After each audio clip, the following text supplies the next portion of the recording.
बिस्मिल्लाहिर्रहमानिर्रहीम अस्सलामु अलैकुम वरहमतुल्लाहि वबरकातुहू। हाय डियर्स, कैसे हैं आप सब। Today I will tell you that what is consistent estimator, कि हम कंसिस्टेंट एस्टिमेटर जो है वो किसे कहते हैं। तो आसान अल्फाज में सबसे पहले मैं आपको डिफिनीशन बता देता हूँ, फिर एक प्रैक्टिकल एग्जांपल के थ्रू मैं उसकी क्लियरेंस करूँगा।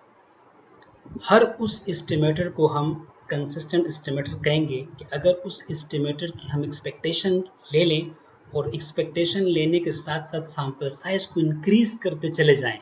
सैंपल साइज को इंक्रीज करने की वजह से उसकी जो एक्सपेक्टेड वैल्यू है वो ट्रू वैल्यू की तरफ अप्रोच करे, टेंड करे, तो फिर उस एस्टिमेटर को हम कंसिस्टेंट एस्टिमेटर का नाम देंगे। ठीक है, दोबारा सुन लीजिए।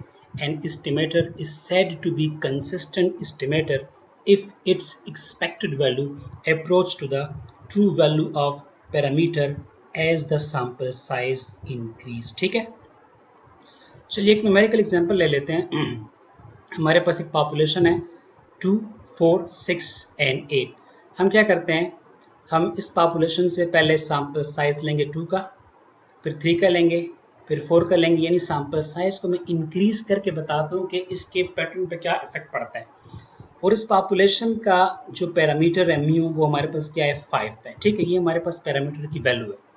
अगर हम पॉपुलेशन 4 में से 2 का सैंपल साइज लें तो हमारे पास ऑल पॉसिबल सैंपल्स कितने बनेंगे, 6 बनेंगे। ठीक है, लेट्स सपोज, बहुत आसान, 2 4, 2 6, 2 8, 4 6, 4 8 एंड 4 10, और हर सैंपल का मैंने क्या लिया यहाँ पे x बार ले लिया। ठीक है, अगर हम सैंपल साइज अब इंक्रीज करें और सैंपल साइज मैंने 3 का कर दिया तो 4 कॉम्बिनेशन 3 से आपके पास ऑल पॉसिबल सैंपल 4 बनेंगे, जैसे 2 4 6, 2 4 8, 2 6 8 एंड 4 6 8।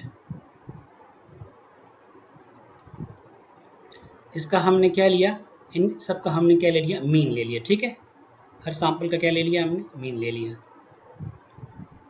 इसी तरह अगर हम सैंपल साइज को इंक्रीज कर रहे हैं और 4 कर लें तो यहाँ से हमारे पास क्या आ रहा है, यहाँ से हमारे पास फिर 1 आ रहा है। ठीक है, 1 आ रहा है, तो एक ही सैंपल बनेगा 2 4 6 एंड 8। यहाँ पे जो बात गौर करने वाली ये है कि जब हमारे पास सैंपल साइज 2 था तो हमारे पास x बार की वैल्यू कहाँ से आना स्टार्ट हुई, 3 से। जब हमने सैंपल साइज को इंक्रीज कर लिया तो ये हमारे पास क्या हो गई, 4 हो गई। इस तरह हमने जब सैंपल साइज को मजीद इंक्रीज कर लिया तो क्या हो गई, 5 हो गई। मतलब हमारा पैरामीटर की जो वैल्यू है 5 है, यानी सैंपल साइज को अगर हम इंक्रीज करते चले जाएं तो आप देख लें ये पैरामीटर को टेंड कर रहा है। पहले 3 था, फिर 4 था, और फिर आपके पास क्या आ गया, 5 आ गया। ठीक है, तो ये बिल्कुल एग्जैक्टली एक कंसिस्टेंट एस्टिमेटर है कि जो हम सैंपल साइज इंक्रीज कर रहे हैं हमारी जो एक्सपेक्टेड वैल्यू है वो पॉपुलेशन पैरामीटर म्यू की तरफ इंक्रीज कर रही है। This is general trend, expectation of x bar approach to mu as sample size increases. ठीक है, तो डियर, मुझे उम्मीद है कि ये वीडियो आपको पसंद आई होगी। इंशाल्लाह नेक्स्ट वीडियो में आपसे दोबारा मुलाकात होगी। तब तक के लिए अस्सलामु अलैकुम वरहमतुल्लाहि वबरकातुहू।